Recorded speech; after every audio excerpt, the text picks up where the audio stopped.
eksekusi bahwa saya harus membayar 140 miliar ke PT Bluebird Taksi. Jadi di sini ada surat panggilannya dan ahli waris saya harus ikut membayar. Jadi 140 miliar ini bukan hanya untuk saya, tapi juga ahli waris. Jadi turun-temurun harus membayar. Sekarang saya persoalkan, dan ada lagi yang ini mereka berikan 4 saksi lagi. Dari 4 saksi lagi, tidak semuanya bisa membuat semua kesaksian. Tapi lucunya, kalau memang itu benar, kenapa antara satu saksi dan saksi lain isinya berbeda? Itu kan sudah tidak masuk akal lagi. Tapi tetap denda putusan pengadilan harus dilanjutkan. Jadi sekarang saya masih menunggu karena katanya nanti akan dipanggil lagi. Saya rundingkan karena dari pengadilan mengatakan mereka mau manggil saya lagi. Kalau saya manggil saya lagi, maka saya perlu melakukan bantahan.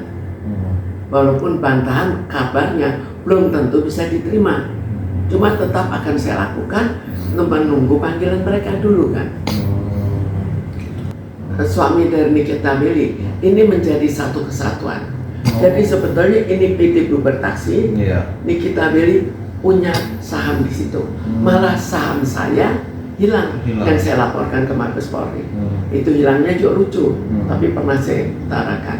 Lalu dividen saya juga tidak pernah dibayar.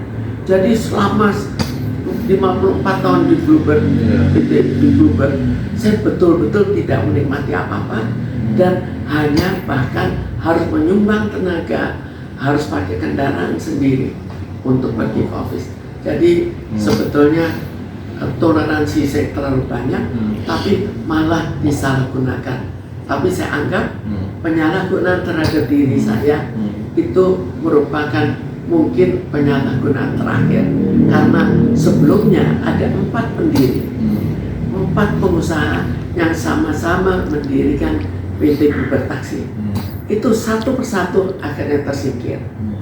Satu tersingkir tahun 1983, tersingkir lagi tahun 1991, lalu satu lagi tahun 2000 yang pernah dicoba untuk digugat karena dia dikeroyok oleh sekian orang, termasuk Purnomo, istri, anak, dan ada security yang mengelilingi mereka.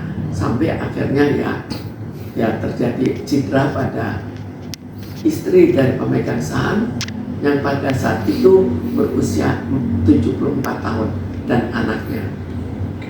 Hukum harus ditegakkan, hukum tidak ditegakkan. Saya yakin sekali bahwa negara itu akan rusak. Kalau negara rusak, setiap